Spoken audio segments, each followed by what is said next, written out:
Welcome back, guys, to another War of the Visions video. Today we're going over the brutal difficulty equipment training quest, giving you guys some tips and showing you guys some gameplay of how to go about beating this thing. Whether you're a little bit newer, you've been leveling your characters, you guys are going to have to have been playing, doing a little bit of grind on, getting that work in there, bringing different sorts of characters in. You're a tank, a healer, all that good stuff. So before we get into it, thank you guys so much for spending a little bit of your time here today. Thank you guys for the likes and the comments down below. Let me know how your grind is going in War of the Visions. If you want to see more other like-minded players, come and hang out in the Discord where we're having a great time running this in our multiplayer setup where you guys can get groups together fast, find hosts, find people to join you, or host your own games with some people and avoid having to look for randoms in the normal traditional multiplayer group. And thank you once again to our Patreon as well as YouTube channel member sponsors who show a little bit of extra love here on the channel. So let's get into it for you guys here. We're running a group here. I'm taking Medina Grace, who's kind of here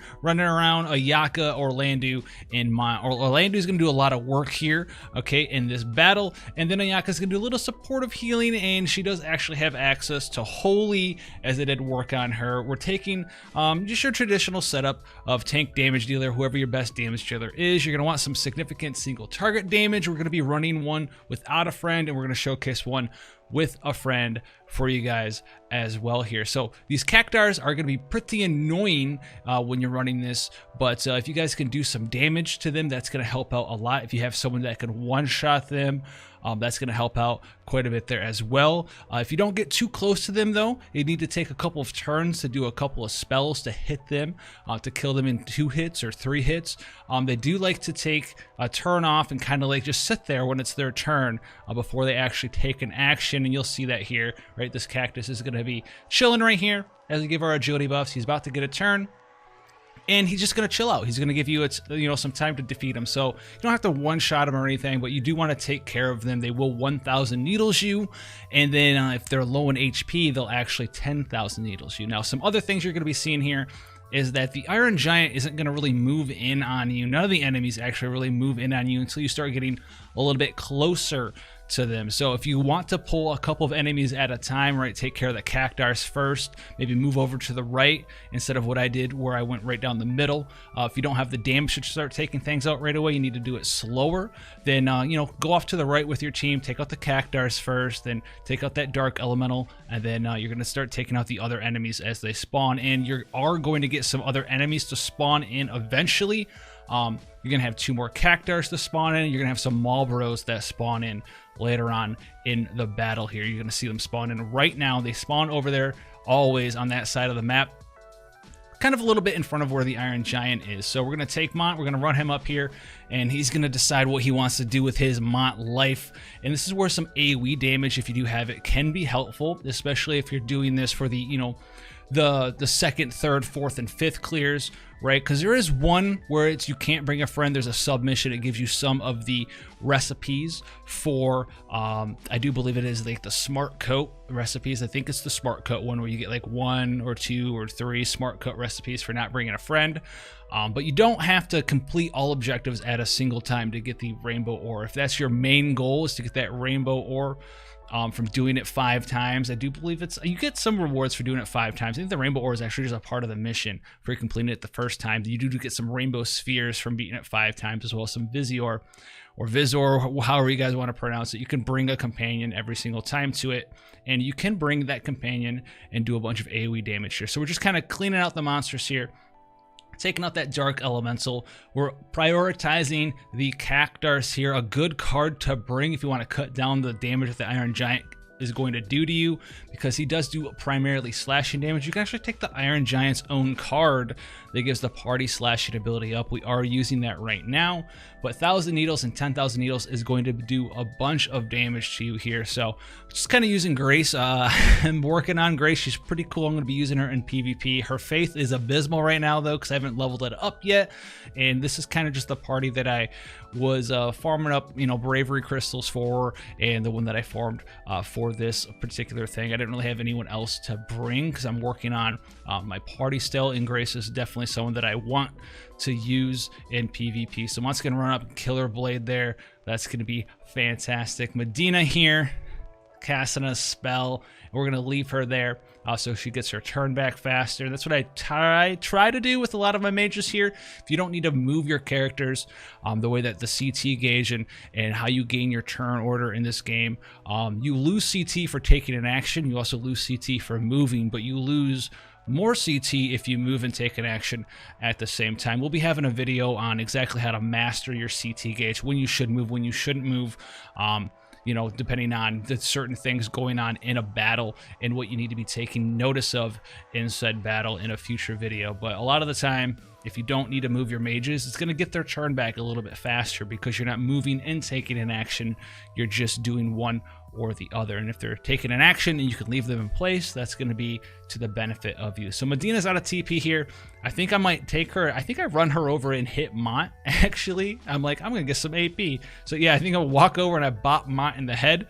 So you can do this to your tank in times of need. She doesn't have any TP skills, so she's going to get a little AP from hitting Mont right in the head. Mont's gonna walk over and hit this Marlboro for some damage here. Now, Thunder God Sid is very, very strong at beating the boss down because the Iron Giant is water element, and he is thunder, so he does a good bit of extra damage there to the boss there. And there are gonna be some earth elemental monsters, as you see here, with the Marlboros that spawn in. So keep that in mind here when taking your team. You don't necessarily need people that are wind elemental to take these guys out.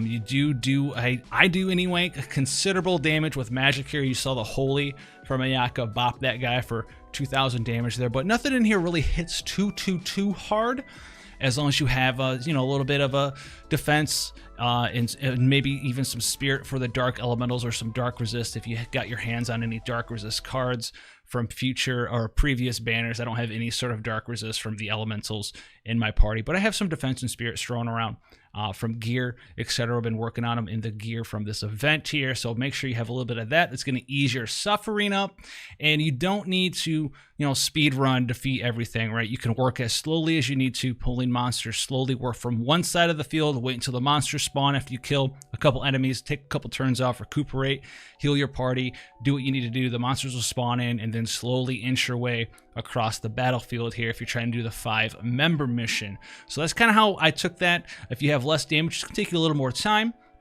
If you want to do the 5-member mission, you have less damage. If you can't do it, don't worry too hard about it there, because the missions themselves, not the craziest thing for the 5-party member one only, guys. So don't feel too bad about taking a companion. If you're going in for your re-clears, definitely go in with a companion. So for the re-clear here, you can see I'm going to be implementing the strategy here where I take my Medina and a friend Medina. This helps me clear it quite a bit, because what I can do is I can wait for their those enemies to spawn, right? The second wave of ads with the cactars that spawned in right next to the boss, and I'm going to actually try to drop both Medina's limit bursts on top of everything, and hopefully with the 2 damage from the Medinas at the same time coming out, we can actually just wipe out the vast majority, right? There's going to be an elemental over there that's still there. There's going to be maybe 2 elementals that are still there, 2 cactars, and then the Iron Giant himself. So we're going to go in like this. I kind of like this setup with my healers kind of in the back. Mont has 4 movement, so he can get up there and do some stuff. Sid's right here, so he can bop one of these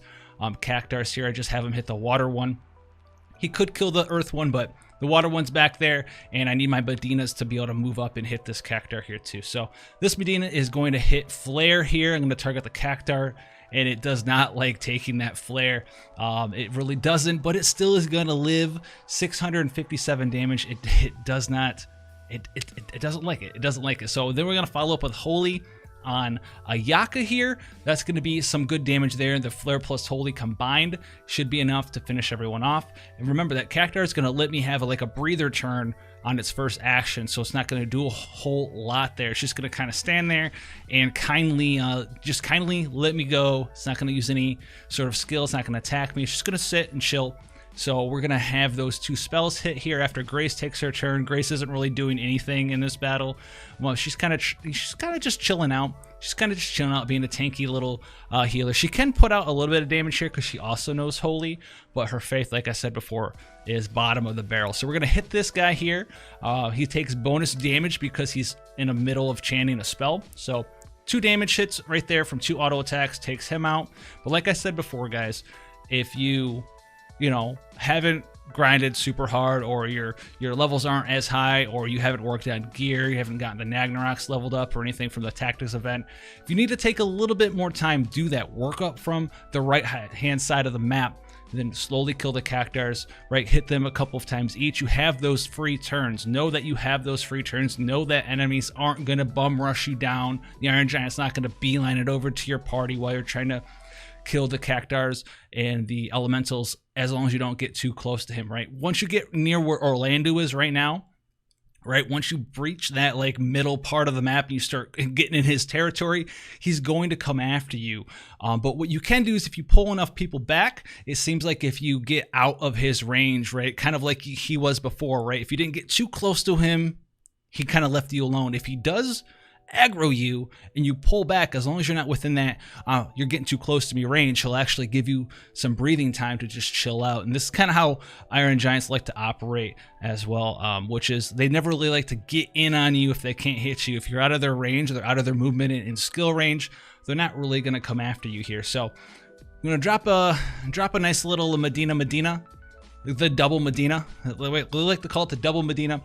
This is going to be able to take out almost the Iron Giant, but it's going to finish off that cactar on the left hand side. It's going to finish off the elemental. It's going to almost finish off that Iron Giant, but then we're going to have the final cactar at full HP way in the back, but he hasn't gotten an action yet, so he really shouldn't do too much. I'm kind of trying to decide if I want to damage him so I can kill him with something else, or if I want to take care of this elemental first. I think Ayaka's casting Holy. I don't remember Ayaka is casting Holy at. I think she's casting Holy on something that's actually already dead, and I kind of am wasting her action here.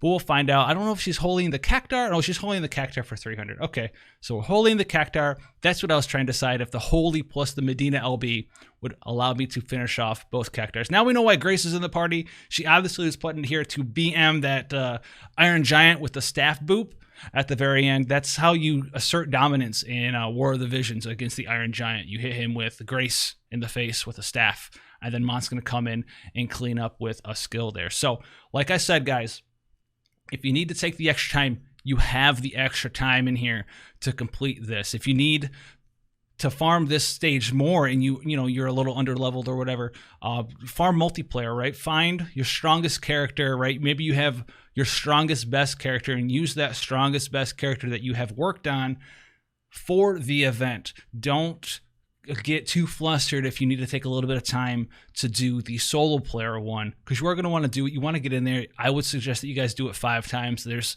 a lot of Visor in there. I think it's like 600 total Visor. I think there's a couple of rainbow spheres in there, as well as some crafted materials. I would definitely go in there, take my time, and do that. We've been waiting for harder content to come out, so this is going to be one of the more challenging things event-wise to come out. So take your time, get it done. Make sure you get that Visor. Make sure you take your time. Don't get flustered. Don't try to bum rush it if you can't get in there and start doing a bunch of damage and taking all the cactars out in one shot with all your characters, because we didn't even do that, right? We had to use a couple of damaging attacks from a couple characters to take them out in proper fashion. But you can take even more time than that. You can hit the characters with a couple of skills from 3 different characters, 4 different characters, down that guy. The second cactar will take a turn, right?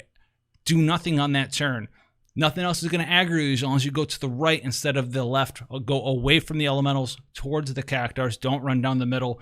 Take those cactars out. Take out that lone rogue elemental. Take out another elemental. Don't get too close to the Iron Giant, because those ads are going to spawn whether or not you're engaged in the Iron Giant. They spawn after a set amount of turns there for you.